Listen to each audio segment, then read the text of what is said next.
Замисляли ли сте се защо понякога това, което би трябвало да е сигурно пристанище, се усеща като непрестанна битка?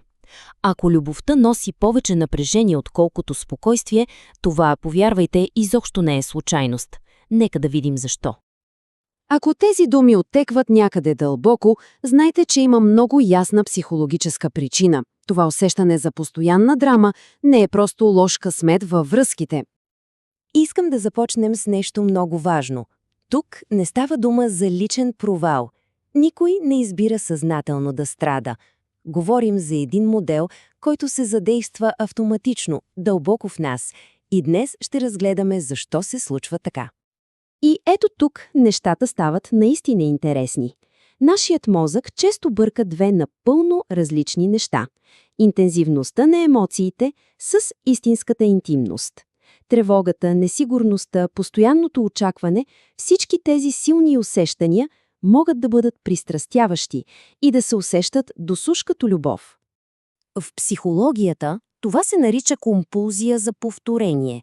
Това е един вътрешен импулс да пресъздаваме стари, неразрешени сценарии с тайната надежда този път края да е различен.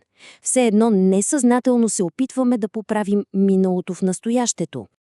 Представете си, че сте израснали в къща, в която винаги е имало течение. Просто свиквате с него. И в един момент една тиха, топла стая може да се усети странно, дори и някак задушно. По абсолютно същия начин, ако емоционалната несигурност е била нормална в миналото, то спокойствието може да изглежда скучно, а драмата позната и дори, комфортна. Това е онази прословута искра. Онова усещане, че познаваме този човек от цяла вечност. Истината е, че това, което разпознаваме, не е бъдещият партньор, а познатото усещане от миналото. Тази химия е толкова мощна, защото потвърждава дълбоко вкоренените ни вярвания за това, каква трябва да бъде любовта. Добре, а откъде идва този първоначален план за любов? Всичко започва много отдавна с първите ни взаимоотношения. Този проект е нашият несъзнателен ръчник за връзки.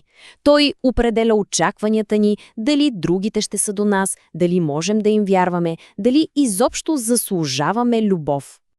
Когато тези ранни грижи са били непостоянни или дори плашещи, ние развиваме несигурни модели на привързаност. Например, тревожният стил ни кара едновременно да жадуваме за близост, но и постоянно да се страхуваме от изоставяне. Избягващият пък ни кара да се чувстваме неудобно от интимността и да търсим дистанция. А понякога се получава една объркваща смесица и от двете. Дали нещо от това звучи познато? Добре, ето го и следващото важно парче от пъзела. Много често ние не се влюбваме в реалния човек, а в нещо, което проектираме върху него. Това е психологически механизъм, чрез който виждаме в другия това, което не можем или не искаме да видим в себе си. И тук говорим както за скритите ни таланти, така и за най-дълбоките ни рани. Тази метафора илюстрира идеята перфектно. Другият човек се превръща в екран за нашия вътрешен филм. Влюбваме се в историята, която си разказваме за него, а не в него самия. И разбира се, разочарованието идва, когато светлините в киносауна се включат и видим, че на екрана стои съвсем различен човек. Психологът Карл Юнг обяснява, че всеки носи в себе си един несъзнателен образ на другия, такъв оформен от нашите родители и ранни преживявания. И когато срещнем човек, който пасва на този вътрешен шаблон, усещаме неустоимо привличане. Често обаче сме привлечени от шаблона, а не от реалния жив човек. Нека сега да преминем от теорията към практиката. Как да разпознаем, че сме попаднали в капана на повтарящ се модел, а не в една здравословна връзка? Нека се замислим върху тези въпроси. Дали постоянно гадаем какво чувства другият? Дали се борим за неговото внимание и одобрение? Спокойствието изглежда ли ни скучно или празно? Преживяваме ли цикъл от интензивни върхове и болезнени спадове? Имаме ли усещането, че трябва да заслужим обичта? Ако отговорите са по-скоро да, вероятно преживяваме познат модел, а не любов. И така, каква е алтернативата?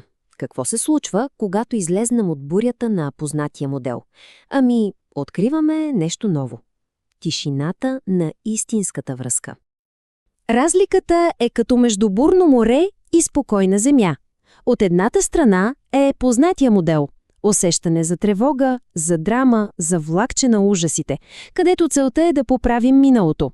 От другата страна е истинската връзка – усещане за спокойствие и сигурност, където целта е да споделяваме бъдещето и да растем заедно.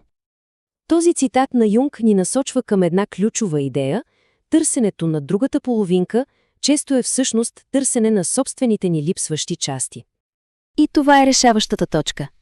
Истинският растеж не е в това да намерим някой, който да ни завърши. Той е в това да станем цялостни сами по себе си, подкрепени от партньор, който прави същото. Нека оставим този въпрос да отекне. Това е една фундаментална промяна в перспективата. Да спрем да търсим драмата и да започнем да ценим спокойствието. Може би най-голямото откритие е, че любовта не трябва да боли, за да е истинска. Истинската, зряла любов е сигурно пристанище.